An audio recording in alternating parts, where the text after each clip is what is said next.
Eu tenho um neto hoje ele está com 5 anos. Quando ele fez 3 anos, ele não entendeu, porque eu não estava no aniversário dele, entendeu? Passei 6 meses chegando em casa, tu não veio no meu aniversário, vó? Por que tu não veio no meu aniversário? Por que tu não estava comigo? Meu pai estava aqui, meu avô estava aqui, todo mundo estava, mas a vovó comprou um presente, a vovó trabalhando para te dar um presente. Mas eu não queria o presente, eu queria você comigo. Então, essa questão assim, desculpa por eu me emocionar, mas é porque isso sempre me emociona, né? Então, é uma questão assim mais dolorida, é isso. De eu ter passado já, ter que escolher. Ou passo um Natal, ou passo um final de ano, entendeu? Com a família.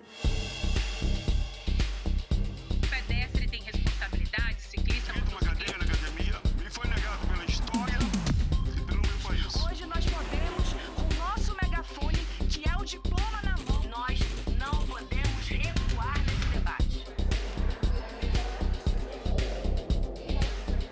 Declaro aberta a 7ª reunião da Comissão Senado.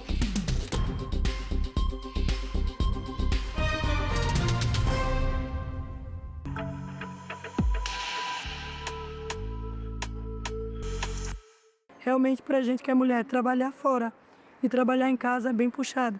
Eu acredito que a carga para nós mulheres trabalhar fora é muito mais pesada do que para o homem, né?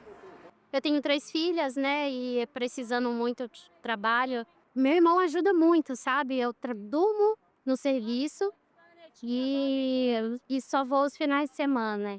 Então, os finais de semana eu procuro muito estar com elas, né?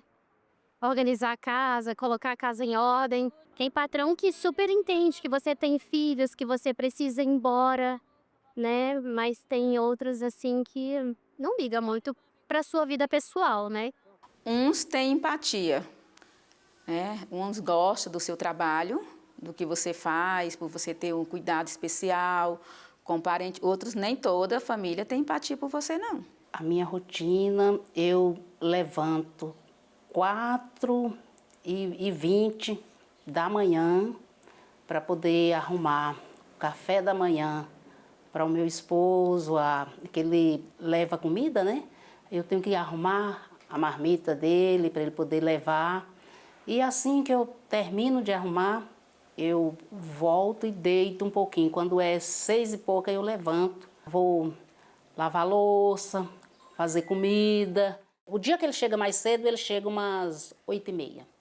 Mas tem hora que ele chega 9 horas. Aí tem que arrumar comida para ele. Então é um pouco desafiador aquela coisa de rotina de leva a criança na creche, busca na creche, faz trabalho de casa, não faz de casa, tem presencial. É uma correria e tanto. Fora que aí eu tenho que me virar em dois, sendo mãe, dona de casa, esposa. Então é uma conciliação bastante difícil, mas que no final a gente dá conta de tudo. Exaustivo, mas a gente dá conta de tudo. Minha rotina ela é bem puxada, né? Porque eu trabalho para fazer o serviço, chego em casa tenho que fazer tudo. Eu tenho filhos e é só eu. Por que esse tema do cuidar, a invisibilidade das mulheres no cuidar é tão complexo? Primeiro porque a gente vive numa sociedade que ainda coloca esse debate do cuidado como uma obrigação quase que exclusiva das mulheres, né? Historicamente, somos nós as mulheres as grandes responsáveis pelo cotidiano da nossa casa, as crianças da casa, pelos idosos, pelas pessoas com deficiência. Então, acaba que socialmente, culturalmente, isso sempre foi uma responsabilidade das mulheres. E aí esse trabalho ele tem uma característica de ser realizado majoritariamente em casa, né? Então num ambiente privado. É um trabalho que é feito sem remuneração, é um trabalho que é feito para sujeitos que muitas vezes não são vistos, né, como sujeitos de direito, é um trabalho feito então para crianças, é um trabalho feito para pessoas com deficiência. E toda essa configuração fez com que a sociedade não enxergasse essa atividade como um trabalho. Então a gente tem longas horas dedicadas pelas mulheres todos os dias a esse tipo de trabalho, que é um trabalho que sustenta a vida, que é um trabalho que sustenta a própria economia, mas que está na invisibilidade. De que mulher é essa que nós estamos falando? Nós estamos falando basicamente ou majoritariamente de mulheres pobres, de mulheres negras no nosso país. Hoje a gente tem um dado que diz que mais 51% das famílias são hoje chefiadas por mulheres. A gente está falando de famílias muitas vezes monoparentais, né? Que só tem apenas um responsável naquele lar. Toda a vida eu tive que trabalhar e criei o meu filho sozinha, então foi muito difícil dar conta de trabalho, casa e educar ele e estar presente no dia a dia dele, né? Tanto para me manter, né, sendo a provedora da minha casa, quanto para dar também o suporte na educação dele, né, no carinho, na necessidade do meu filho. Não foi fácil.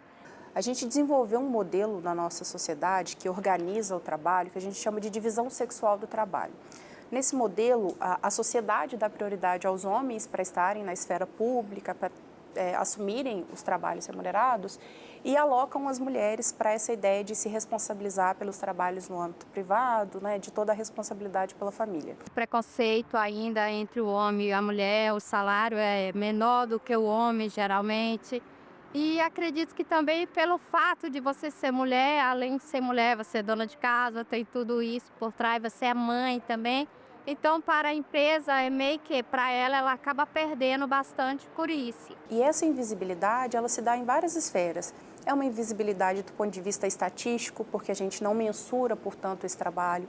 É uma invisibilidade nas contas públicas, porque esse trabalho, como ele não é remunerado, como não é um trabalho que está associado a trocas monetárias, tende a ser um trabalho, então, que é desconsiderado na produção econômica do país.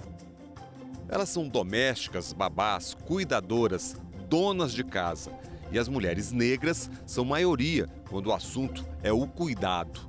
Mas, finalmente, uma lei chegou para dar nome ao que hoje é invisível para a sociedade. O nosso objetivo foi justamente dar visibilidade a esse trabalho de cuidar, que ele é maravilhoso, mas que apesar de essencial e mover o mundo, ele é pouco valorizado.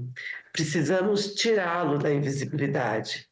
E é um trabalho que sustenta a sociedade, que é exigente, fazendo com que a cabeça de quem cuida nunca pare de trabalhar um minuto, porque envolve cuidados familiares, da casa, da organização, planejamento do cotidiano, de refeições, de atividade dos filhos, de limpeza, do ir e vir, da própria preparação dos alimentos, entre tantas outras tarefas domésticas. Por isso, uma das minhas maiores lutas como parlamentar é justamente oferecer suporte aos cuidadores familiares, inclusive de apoio à saúde mental.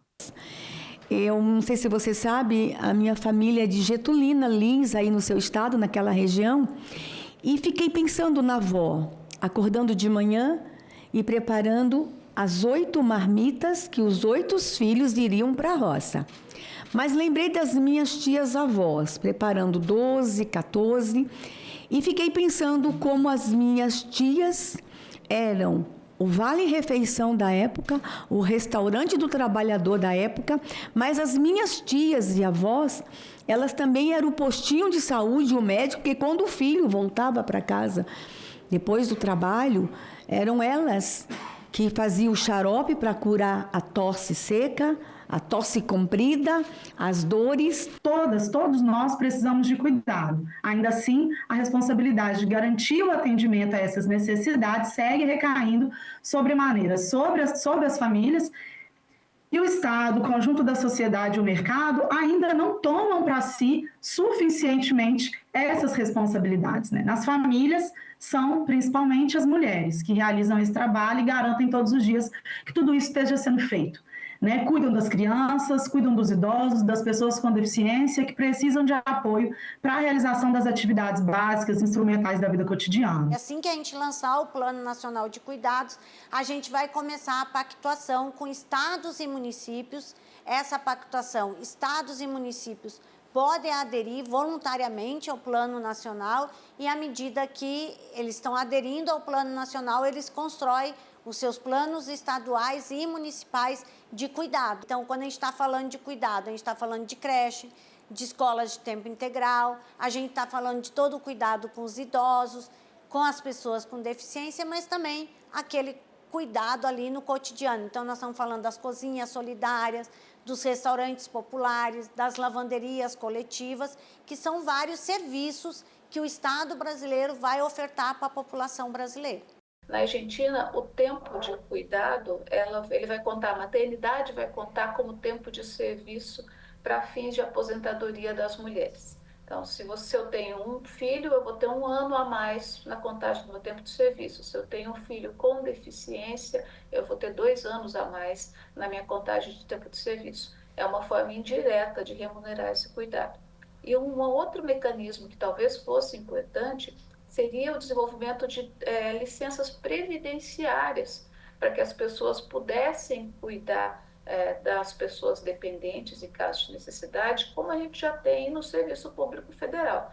Já a remuneração do cuidado, talvez também como um benefício especial, previdenciário, assistencial, é exemplo do que acontece com o BPC. O BPC é uma questão interessante, porque quem é destinatário do benefício de prestação continuada é a pessoa com deficiência, mas ela precisa de alguém que cuide, né? E a pessoa que cuida não recebe remuneração nenhuma e muitas vezes ainda é acusado de explorar o benefício previdenciário daquela pessoa que é cuidada.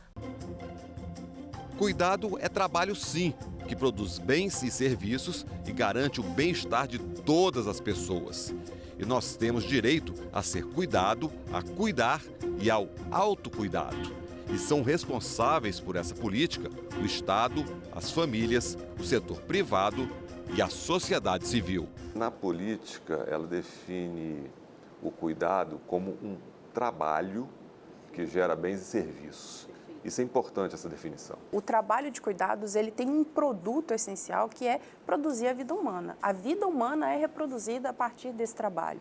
Então, essa perspectiva de trabalho, ela é importante também para quando a gente vai debater as condições em que esse trabalho é feito, quando ele é feito de forma remunerada. O cuidado, ele é um trabalho que ele demanda tempo e que ele precisa ser responsabilidade coletiva. Significa que tem que ser responsabilidade do Estado, responsabilidade das famílias e dentro das famílias os homens também se responsabilizar com cuidado e também da sociedade e das empresas. Apesar de termos aprovado em 2024 a proposta do governo da Política Nacional de Cuidados, a Lei 15.069 de 2024, não houve ênfase nessa lei às pessoas em situação de extrema dependência, como são as pessoas com deficiência, muitas idosas, as pessoas com doenças raras. E eu considero a Lei 15.069 um avanço. No entanto, ela ainda não traz a oferta de apoio financeiro ou de serviços de cuidadores para as famílias. Em conjunto com os senadores Flávio Arnes e o senador Eduardo Gomes, que apresentamos um projeto de lei com uma proposta de política nacional de cuidado. É o PL 2797 de 2022 e que tramita no momento aqui na CDH e entre nossa Comissão de Direitos Humanos. E, entre outras tantas coisas, cria serviços de apoio especializado na assistência social. Isso significa que o Estado terá que oferecer e custear o cuidador para quem mais precisa. A entrevista em profundidade que nós fizemos com as pessoas cuidadas, alguma das conclusões que nós chegamos foi que a maioria dos entrevistados, dos cuidados, das pessoas cuidadas, são ou foram cuidados por familiares, pois, segundo eles, o alto custo do serviço inviabiliza a contratação de cuidadores profissionais. Os depoimentos mostram que os familiares acabam sendo responsáveis pelo cuidado por falta de opção, mas a grande parte dos participantes gostariam de ser cuidados por profissionais, o que poderia diminuir a sobrecarga imposta aos familiares. 90% das ocupações são ocupadas por mulheres dentro do trabalho doméstico. E dentro do trabalho doméstico, entre 15% e 20% aproximadamente, são declarados como trabalho de cuidado. Por quê? Porque há uma diferenciação entre aquele cuidado direto e da empregada doméstica. Eu acho equivocado, porque a pessoa que limpa a sua casa, ela também está cuidando de você. Eu queria trazer aqui o maior teor da informalidade no trabalho de cuidados. e da maior rotatividade e de como isso é nocivo. Porque até no trabalho de cuidados, na medida em que se admite que é uma ocupação, a gente pode desenvolver uma carreira. Mas se você tem alta informalidade e alta rotatividade, você não consegue desenvolver. A grande quantidade de horas empregadas no trabalho de cuidados significa menos tempo disponível para qualificações, para os trabalhos remunerados, para a participação cidadã, para as relações sociais e para o cuidado de si também, né? Isso, sem dúvidas, perpetua diversas desigualdades sociais que ainda atravessam o nosso país. Porque há uma naturalização de que a tarefa de cuidar das pessoas seria algo que compete às mulheres, parte de uma suposta natureza feminina. E aí a gente precisa afastar essa ideia, desnaturalizar essa concepção e entender que o trabalho de cuidados é uma responsabilidade de toda a sociedade, é essencial para o bem-estar coletivo e para a economia. A lei reconhece que o cuidado é um trabalho. Se o cuidado é um trabalho, aquelas pessoas que o realizam são trabalhadoras e trabalhadores. E aí, a gente estava falando em algum momento aqui, ao longo da audiência, né, que muitas vezes as mulheres que fazem esse trabalho não se reconhecem como trabalhadoras e nem reconhecem essa atividade como um trabalho, mas como amor, né, como dedicação, como um destino das suas vidas. Eu acho que a política vem reconhecer que isso que é feito cotidianamente pelas mulheres é um trabalho. E é um trabalho, como Letícia falou, que produz bens e serviços todos os dias e que permite que a gente tenha bem-estar na sociedade, permita que a sociedade se reproduza, que a força de trabalho se reproduza, que a economia exista. E por que ele é invisibilizado? Primeiro, porque ele é um trabalho que não é transacionado no mercado de trabalho. E as nossas estatísticas, as nossas definições conceituais entendem que trabalho, historicamente, foi definido como aquele trabalho que é transacionado no mercado de trabalho, pelo qual a pessoa que o faz recebe uma remuneração. E é um trabalho que é exercido no espaço doméstico, dentro dos muros, né, das casas. E isso ajudou a que esse trabalho fosse historicamente visibilizado. Se a gente fosse pagar por esse trabalho, se a gente fosse dar valor econômico a ele, quanto ele representaria no nosso PIB? E os países que têm feito isso, vários países da América Latina já têm essas contas oficialmente instituídas, esses países têm chegado a um valor que gira em torno de 20% do PIB. No Brasil, ele emprega 25% da força de trabalho. Então, é muita gente empregada nesse setor, remunerada por isso, e muita gente que não é remunerada, mas que produz muita riqueza. Ela colocou tudo num pacote e escreveu um livro. A invisibilidade da mulher que cuida, a desigualdade de gênero e a falta de tempo de quem cuida para cuidar de si mesmo. Esse é um problema antigo, não é mesmo? É um problema muito antigo, mas continua sendo atual e é muito difícil de se evoluir nessa questão, porque existem muitos estereótipos sociais estabelecidos de que compete à mulher o cuidado e que ela precisa primeiro cuidar dos outros para só depois cuidar de si. Isso acaba acarretando uma série de consequências na vida dessas mulheres, principalmente aquelas que estão numa posição social mais fragilizada. Então, essas mulheres elas têm que se dividir. Um tempo do seu horário do dia ela precisa dedicar a essas tarefas cotidianas da casa e um outro tempo ela precisa ir para o mercado de trabalho buscar renda para a sua família. Não é que a gente tem, a gente consegue, entendeu? A gente consegue um pouco de tempo. Quando eu estou de folga, eu priorizo essas coisas de visitar os meus filhos quando eu posso. Não tenho uma rotina certa, entendeu? Depende muito do meu trabalho, porque eu já peguei plantão de 48 horas, já fiz plantão até de 72 horas, de 12 horas, de 24 horas. Então, assim, não tenho aquela rotina certa.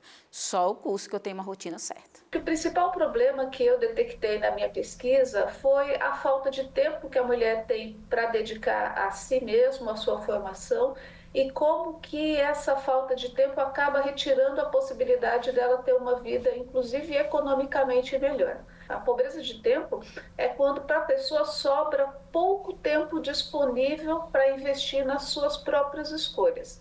Então, quando você tem uma agenda sobrecarregada com o cuidado da casa, da família, das pessoas dependentes e mais o trabalho, você acaba tendo pouquíssimo tempo disponível para investir em si mesmo e na própria evolução profissional, dentre outras questões. As minhas colegas que são mães, que têm filhos pequenos, como é que elas suportam essa jornada? Porque para mim é mais fácil, né? No meu caso. Eu não tenho esposo, meus filhos são criados, mas quem realmente tem filho de 3, 4 anos, que eu conheço, amigas minhas. Chegar em casa, ter o cuidado de fazer a alimentação. A gente tem aqui uma nota técnica que avalia a condição das mulheres no mercado de trabalho, que mostra que quando as mulheres têm filhos de até 3 anos, uma parcela de quase 80% delas diz que não pode procurar trabalho e, se tivesse um trabalho, não poderia assumi-lo porque tem responsabilidades domésticas. Minha mãe. Como ela não tinha tempo pra gente, ela teve que deixar a gente para ir trabalhar. Então, foi bem difícil. O país está envelhecendo. Quem vai cuidar desse segmento aí? Esse é um outro ponto muito importante. A gente tem uma parcela crescente de pessoas idosas na população, aumento de expectativa de vida, mas a gente sabe que, claro, isso é um ganho histórico importantíssimo, isso é um marcador de desenvolvimento, né? A gente entende, claro, que uma maior expectativa de vida e uma maior parcela dos idosos da população sinaliza para um avanço importante, mas a gente não pode ignorar que isso vem acompanhado de desafios do ponto de vista de demandas de cuidado, né? Que as famílias vão ter que lidar cada vez com mais frequência com os cuidados dos idosos, frente a, felizmente, uma maior participação das mulheres no trabalho remunerado, que historicamente essas mulheres estavam mais presentes em casa para ofertar esse cuidado não remunerado, e que isso também é uma outra conquista da sociedade. A gente tem cada vez mais mulheres ocupando postos de trabalho remunerado e estando menos disponíveis para o cuidado familiar. Para as mulheres trabalhadoras que trabalham fora de casa, mas têm também um trabalho doméstico, o que a gente tem debatido muito é o fim da escala 6x1.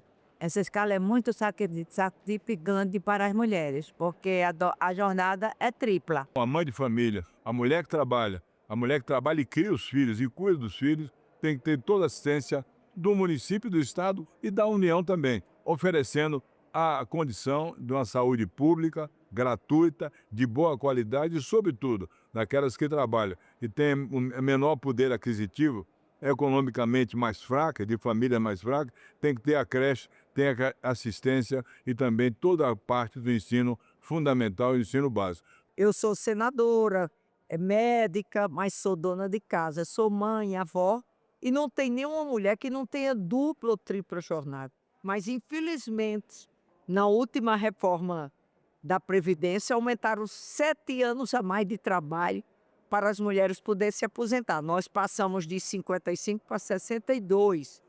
E nós precisamos desse olhar diferenciado.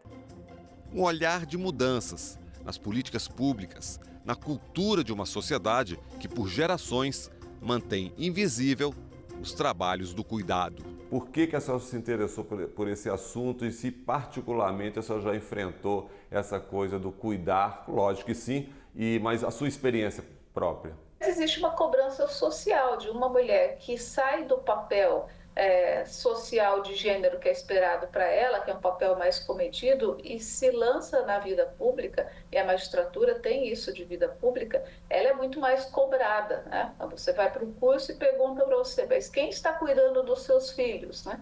Que é uma pergunta que nunca se faz para um homem, mas sempre se faz para uma mulher. Sempre lembro que meu pai saía, então passava o dia todo na roça, e meu pai só chegava em casa à noite, ou no final do dia, ou nas horas de refeição, e a minha mãe gerenciando toda aquela casa. Eu sou filha de trabalhadora doméstica, que saía diariamente para cuidar dos filhos de uma outra mulher, e eu, enquanto irmã mais velha, tinha que cuidar dos meus irmãos. Então era muito comum no ensino médio, quando eu estava me preparando para o vestibular, ter que estudar de madrugada, que era o único horário que eu tinha disponibilidade para os estudos.